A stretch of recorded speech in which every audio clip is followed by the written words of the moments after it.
Hi, I'm Dr. Pavanka. Welcome back. I've been asking friends and family members if they have any topics that they would like me to go over on this channel. So I do have a list I'm going to work my way through, but if you have anything that you would like me to discuss, do let me know and I can bring it up. If it is something that I want to do a little bit more research on, just to make sure that I can play devil's advocate and kind of figure out all the different sides to it. It might take me a little bit longer. There's a couple that my cousin actually requested that it's probably going to take me a little bit more time just because I want to make sure I have all the facts and the newest information for you, just so that I'm not telling things that don't include any newer facts. So today we're going to go over some stereotypes, personalities, and honestly, because I do a little bit of Chinese medicine, I am going to go through some Chinese medicine elements, just because we do look at personality as a part of our traditional Chinese medicine exam, just because a lot of times we'll find that personality goes with a lot of their problems. It's very interesting and it does seem to be pretty true. So that is something that I do like to look at, and honestly, it's just fun to look at their personalities kind of as a personality quiz that you can do with them to see what they show you, and a lot of times they do get predisposed to certain things based on that. So starting off, we have different stereotypes for different animals. A lot of times I hear like the orange tabbies that have one brain cell, they're kind of not the smartest. I feel like I personally don't have very good luck with that. I usually get the ones that aren't the nicest, they're kind of spicy. And then I feel like a lot of my black cats, and I've heard other people say this too, they're kind of destructive, like to eat stuff a lot. I had to let go of one of mine pretty young just because she had 3 foreign bodies in 2 years and she did not do well with surgery recovery. So I had to make a difficult decision with that. I haven't heard that as a stereotype as much. I do quite frequently hear that, it's an orange cat, it's a black cat, it's gonna be a male. Not always the case. For a while there, I was looking for a black male cat and I kept getting black female cats. We do see kind of more, usually we say princessy or particular behavior from our tortoiseshells and our calicos. I also kind of see that a little bit more with our like lynx point Siamese type cats. And that's kind of the main ones I hear with cats. We do hear a lot of very friendly dog-like behavior from our Maine Coons.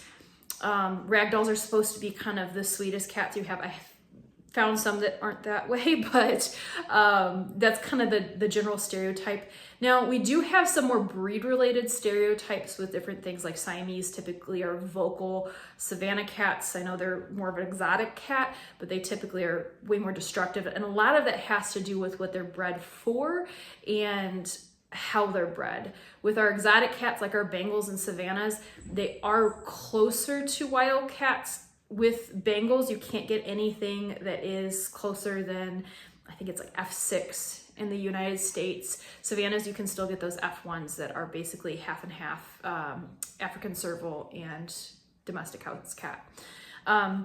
But a lot of it tends to be what we breed for and the traits we select for. There is a little bit of nature versus nurture with that, just because if you are very talkative to your cats, you're probably going to have more talkative cats. That's kind of the way my cats are. I actually got yelled at when I was working at Kentucky Humane Society because I might have taught a couple cats to be more vocal. Now, when it comes to dogs, we do also see different stereotypes. We see our Labrador retrievers and our golden retrievers that are kind of just more fun, happy-go-lucky dogs. I honestly see a lot of pit bulls that are that way too. The one stereotype that I do see that sometimes is more true with pit bulls is sometimes they don't like other dogs in the house as much. Now, they're pets, but I've seen a lot that aren't that way too. So it is one more unfounded stereotype. I would look at training because a lot of what I do see is more resource guarding. And that's not always the case, but that's what I personally have seen more of. And with that, we're looking at confidence building, trying to get them built up with that.